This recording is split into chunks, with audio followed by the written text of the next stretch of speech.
السلام علیکم ورحمۃ اللہ وبرکاتہ۔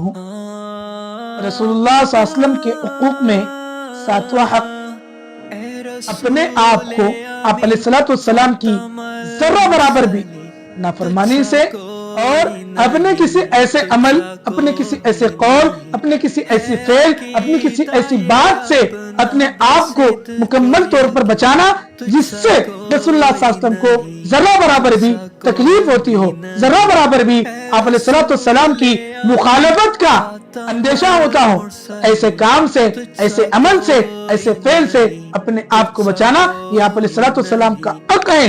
اگر اللہ ہماری حفاظت فرمائے، قرآن مقدس میں اللہ تعالیٰ فرماتے ہیں وَمَن يُشَاقِقِ الرَّسُولَ مِن بَعْدِ مَا يَتَبَيَّنَ لَهُ الْهُدَىٰ وَيَتَّبِعْ غَيْرَ سَبِيلِ الْمُؤْمِنِينَ نُوَلِّهِ مَا تَوَلَّىٰ وَنُصْلِهِ جَهَنَّمَ وَسَاءَتْ مَصِيرًا۔ اللہ کہہ رہے ہیں کہ جو شخص ذرہ برابر بھی رسول کی مخالفت کرے گا تو اللہ تبارک و تعالیٰ جو ہے اس کا ٹھکانہ جہنم بنا کر رکھ دیں گے۔ اس لیے اپنے آپ کو جہنم سے بچانے کے لیے اور حقیقی جنتی بنانے کے لیے، حقیقی محمدی بنانے کے لیے، رسول اللہ صلی اللہ علیہ وسلم کا سچا عاشق بنانے کے لیے اپنے آپ کو ذرہ برابر بھی آپ کی مخالفت سے بچانا چاہیے۔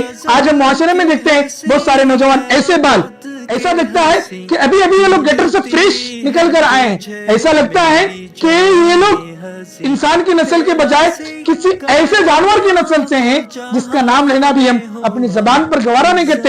ایسی کٹنگیں، کیا یہ رسول اللہ صلی اللہ علیہ وسلم کی سنت ہے؟ کیا رسول اللہ صلی اللہ علیہ وسلم کی اتباع ہے؟ کیا رسول اللہ صلی اللہ علیہ وسلم کی موافقت ہے؟ کہاں جا رہے ہیں ہمارے نوجوان؟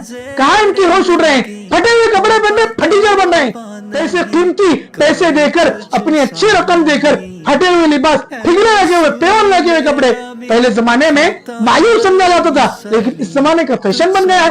گلے میں چین باندھ رہے ہیں، ہاتھوں میں چین باندھ رہے ہیں، جہنم کی توق، جہنم کی کڑے، جہنم کی آگ میں جلا کر جب ہمارے گلے میں باندھے جائیں گے تو اس وقت ہمیں اپنے اس گناہ کا ادراک اور احساس ہوگا۔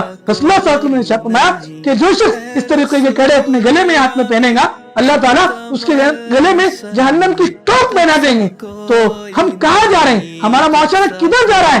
کتنی غفلت کی انتہا ہو رہی ہے۔ میرے پیارے بھائیوں، رسول اللہ صلی اللہ علیہ وسلم کی اتباع، پوری اتباع کریں، ذرہ برابر بھی آپ کی مخالفت کرنے سے اپنے آپ کو بچائیں۔